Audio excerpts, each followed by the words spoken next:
on, everybody? I'm Nick Branscome, and right now I'm sitting here with the one and only, the legendary audio recording engineer, Mr. Jamie King himself. Jamie, how you doing today, man? How's it going, man? So we're gonna sit here and we're gonna just ask Jamie a few questions. All right, so Jamie, we might as well just start from the beginning, man. Just tell us where it all started and what inspired you to get into the business of music recording. Well, I guess mainly when I was in high school, I had high school bands, and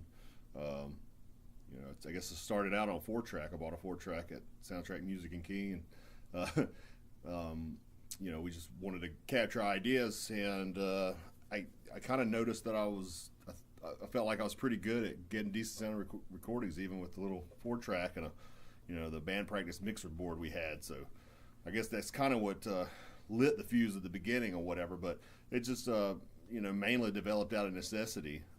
My bands in high school, we would record at various other local studios, and we weren't getting the sound quality that we wanted, or we couldn't afford it. Back then it was like the cheapest place to record was like $50 an hour. And those places were, studio equipment back in that day. We're talking like early '90s, mid '90s to the mid '90s or whatever. That studio recording equipment was really expensive. So the only people who can afford it were like the older people, the older generation, and they usually were beach music people around here, country music. They didn't understand. We were a thrash metal band. We wanted to have attacky kick drums and things and stuff. So we just kept recording different places and never got the sounds that we wanted. And finally I just decided, I remember after recording at this $90 an hour multi-million-dollar studio and still not being happy to record quality, I just kind of realized this is like, man, I guess the best option for me is to just buy the gear and just figure out how to do it myself. I knew what I wanted to hear, but there was just nobody, that we could afford locally that to get the sound quality we were looking at, we were looking for. And so that's what started it all. I guess about 1996 or 7, I bought some Elisa's ADATs, which is digital tape drive recorders, and eventually got a Pro Tools rig, in I guess around 2000, 2001, something like that. Now, at what point did you realize that this was something that you could do for a living and that you wanted to do for a living?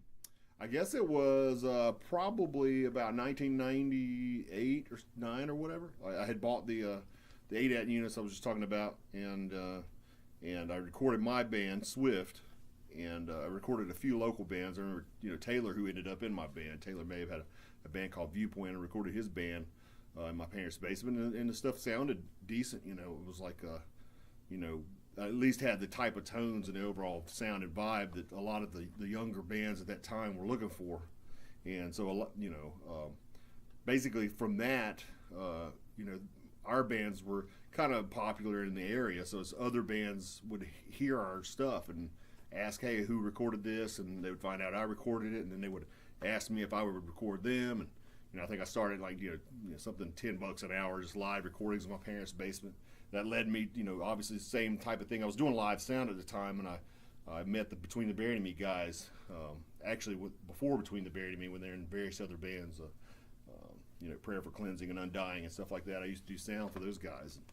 I guess when they put the Between the Buried and Me together, they remembered that I had recorded. I guess they had heard the Swift record, and I did their first record, which was pretty much a live recording also in my parents' basement. And but yeah, just a few influential bands, putting out records, and that's what kind of after bands would ask me to record them, and more as the years went on. I guess by 2001. The music store I was working at went out of business, and decided to just give it a go, see if I could just record full time. So I just started putting some more money into some more gear, and the Pro Tools rig and all that kind of stuff, and it's been rolling luckily through all these years since then. So what's it like interacting with musicians and bands in a studio environment on a daily basis? It's for the most part, for the last few years, last year's I've been really lucky. A lot of cool guys, a lot of cool bands, a lot of good musicians, things like that. But there have been periods where there's some uncool people come through, and it's I think me personally, I would rather work with musicians who are cool, as opposed to even good. I've had situations where I've had some great musicians and they have the rock star attitude, and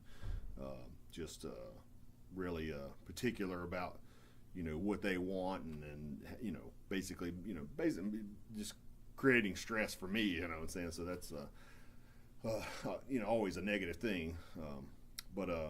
But yeah, like I said, for the most part, everything's been it's cool. I enjoy it. I enjoy what I do or whatever. It's just definitely I've developed a stress anxiety disorder or whatever, just due to my OCD with the stuff and working too much for the years or whatever. So I'm trying to tone it down a little bit here recently or whatever, especially as far as the tracking and stuff like that, the real regimented, scheduled stuff. But yeah, I mean, like I think we can all agree that everything's always easier when you're working with people that aren't total assholes. Absolutely. Yeah, totally. Yeah. Yeah. I mean, it's like I said. I mean, I don't mind recording kids a lot. I'm kind of in a position where I'm the kind of the help bands get to the next level type of producer. I kind of fell into that, from the beginning or whatever. I've never been like the top dog or I haven't been the guy who's only does demos or whatever, so I kind of do something in between or whatever. So I definitely don't mind, working with the beginners and, younger players, people who are yet developed and things like that or whatever. But, if they're cool, I'm definitely down to work with them. I pride myself in trying to help them get to the next level and get in the right direction and that kind of thing.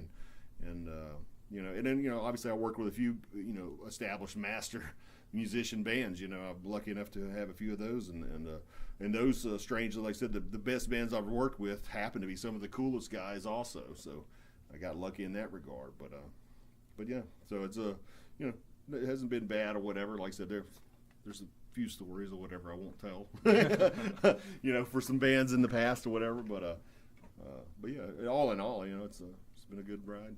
Absolutely. All right, so everybody knows that the big bands that you work with, like Between the Buried and Me and Scale the Summit and the Contortionist, but what are some of your other favorite bands that you've worked with in the past? Man, it's hard to say. Like I said, I've literally recorded almost 500 bands at this point, so it's, man, I don't know. It's tough to say. The norm would be good. I was like, I didn't ask him to say that. Well, yeah, I mean, like I said, you guys are great what you do. Like I said, there's a lot of bands, I've worked with that I think are really good that aren't necessarily working with labels, and a lot of people haven't heard. I mean, there's some records that I've done. I think it's some of my best work that I don't know if the bands are even ever put the records out. Older guys who are great at what they do, they just do it for fun and it's hobby, and they're not really trying to build it. So it's a tough thing. There's so many good bands that I've worked with that really haven't gotten the recognition that they deserve. It's just it's kind of a luck environment out there. I mean, you got to have the skills and the marketable product and all that stuff, but on top of that, you got to have some luck. You got to get on an industry, label guy's desk at the right time, and he's got to be stoked on it and be willing to put some resources and money behind it. And it's just a shame, but yeah, it'd be tough for me to pick any few or whatever. So do you spend more of your time mixing or recording? Well, it's here lately. It's definitely more mixing, more editing and mixing, stuff like that. More and more people these days are able to record themselves, particularly with guitars and vocals and stuff at home. The more and more people are programming drums, unfortunately, in my opinion. But so a lot of the projects that I'm getting these days is leans more on the mix and editing, which I don't, like I said, I don't mind. I don't mind recording. I enjoy recording and stuff like that. But it does take up a lot of time. It's like when I book people, I want to go all day, particularly people from out of town and out of country and stuff. Going all day, every day for 2-3 straight weeks or whatever, it's tough on the family, it's tough on my, health and, for the psychological health as well, so it's, I kind of stoked at the fact that things are kind of, led to what I'm doing now as far as just the mixing and editing. But yeah, definitely more editing and mixing these days. Okay, so for anybody that's wanting to get into the field of audio recording, what can they expect out of a day of work in that field? It just depends on what aspect that you go into it. If you're wanting to do what I do, in terms of record rock and metal bands, primarily what I do, progressive, variations of those usually, but yeah, if you do what I do, like I said, I mean, it's just I don't know. I mean, these days, I mean, I'd imagine, like I said, I mean, if you're just getting into it, usually you're probably going to be on the the tracking side of things, at first or whatever. You know, there's a learning curve I think involved with the mixing and mastering. There's just more time required to develop those skills, or to develop your ear to be able to get good mixes and masters efficiently. So I think at first you're going to be starting out with production editing and your recording and stuff like that, and then you'll probably be outsourcing your mixing and mastering. Most people certainly outsource their mastering.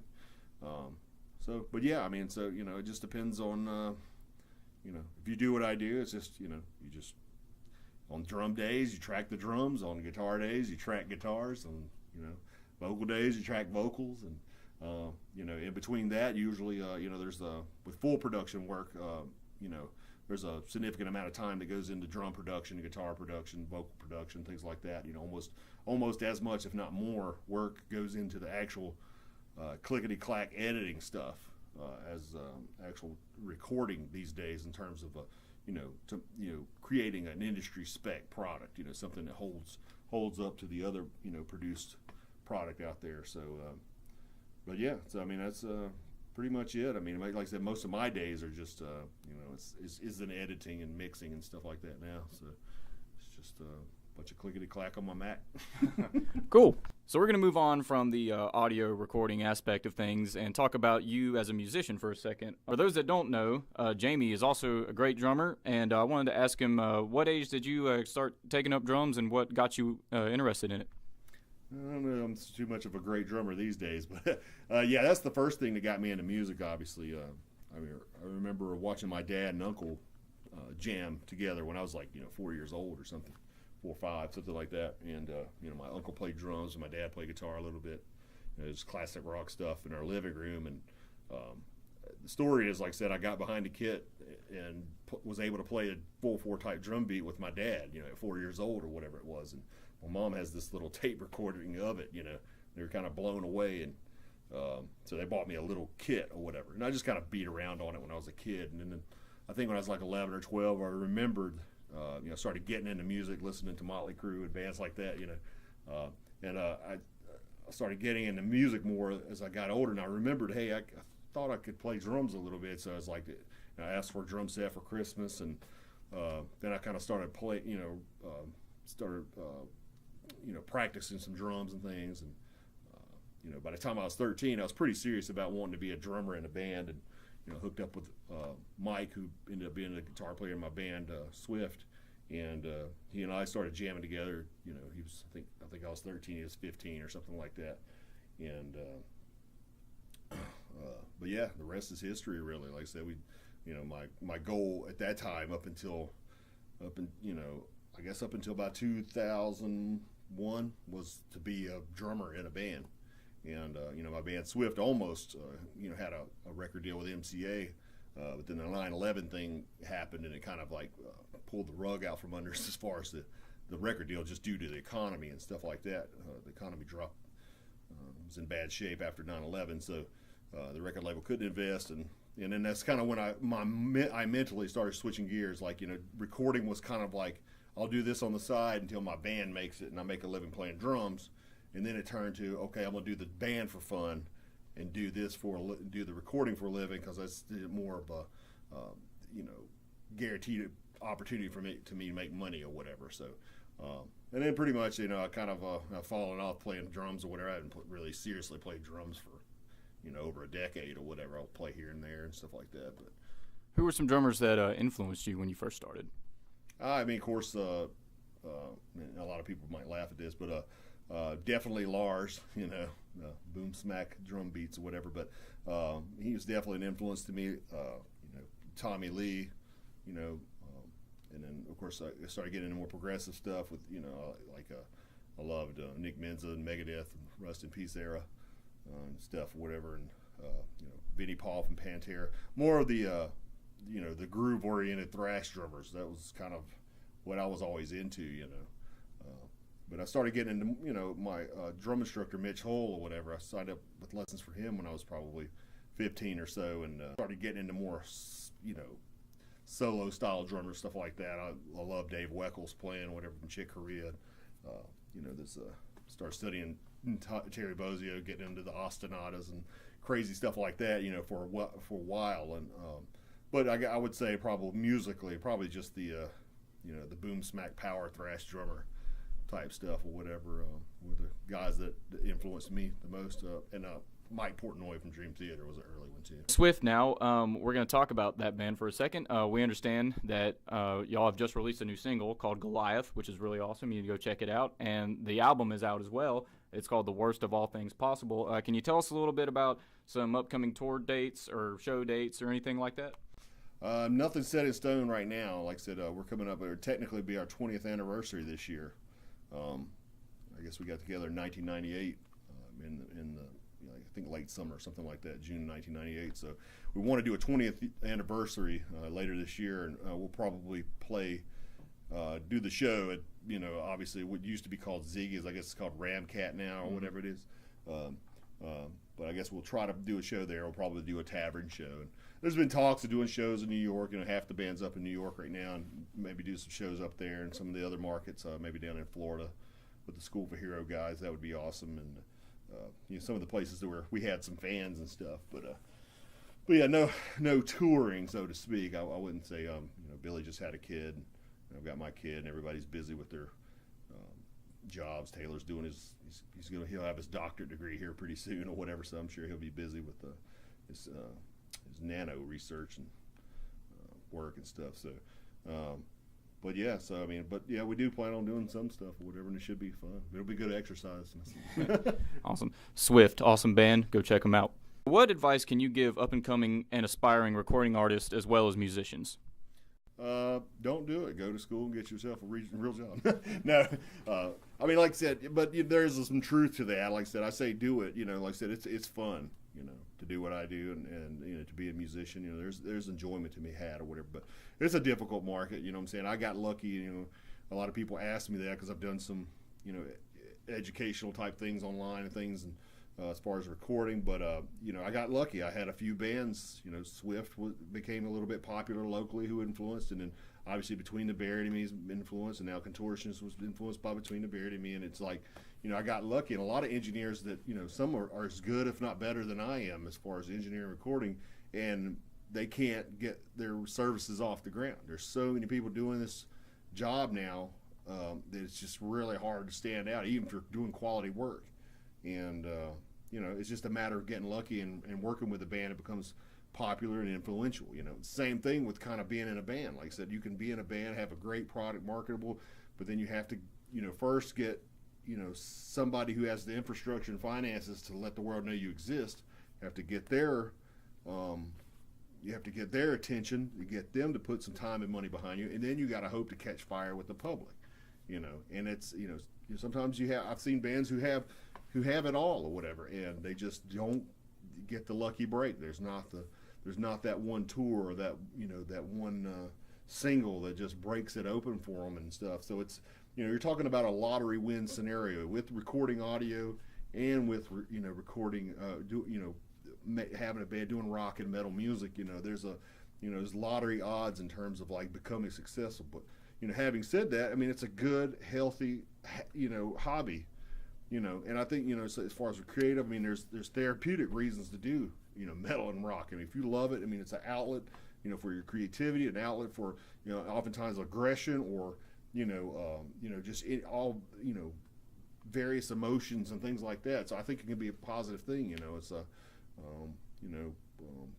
I definitely recommend, if you're good at it, to do it, because like I said that, but do it on the side. Do it like, hey, I'm gonna do this and for fun, and I'm gonna keep it to where it's fun, hobby thing. I'm just not gonna let it interfere in my career or life or all that stuff. But if it does become a career, then that's great. If it doesn't become a career, then great. I had fun, and it's one of those things where, and the same thing with recording. Like, luckily, recording equipment and the information is easier to attain than ever.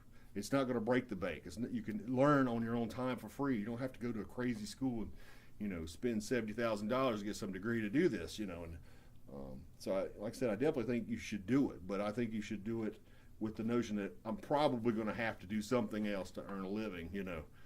Statistically, you're literally, true statistic, from what I understand, is 2% of bands get signed, only 2% of those bands actually make a living, the ones that get signed. So, it's, and then I think it's probably a similar thing with the recording people. Out of all the people who record, there's probably, 100,000, basement studios or bedroom studios in North Carolina alone. And it's like, I'm one of the 2% that's actually able to make ends meet and pay my bills, and it's not like I'm living large or whatever, but it's just, like I said, to me, that's a win, that you're able to pay your bills and do something that you enjoy, But at the end of the day, like I said, it turns into a job just like any other. You end up working too many more hours than you want to, and having to do some aspects of the job that you don't like, just like any other job you get. So it's not, a lot of people are like, oh, I didn't make it and do exactly what I wanted to do, because exactly what you wanted to do can end up turning into something that you don't want to do after X amount of time. Everybody, your favorite restaurant, you'll get tired of that restaurant, you eat it too much, and it's just kind of how it works. And I think, what you do in life can be like that too. So, but yeah, keep it on the fun side, just keep it something you enjoy, recording and being in the band. Jamie? Absolutely. Great talking with you always. Looking to record and get a decent quality mix going on with your record, hit up Jamie King, thebasementrecordingnc.com. You can hit up Jamie King Management at gmail.com. Hit up Jamie through Facebook. But so great talking with you, Jamie, today. And I'm Nick Branscome. Keep hitting that subscribe button on my YouTube channel, and I'll see you guys at the next video. See you.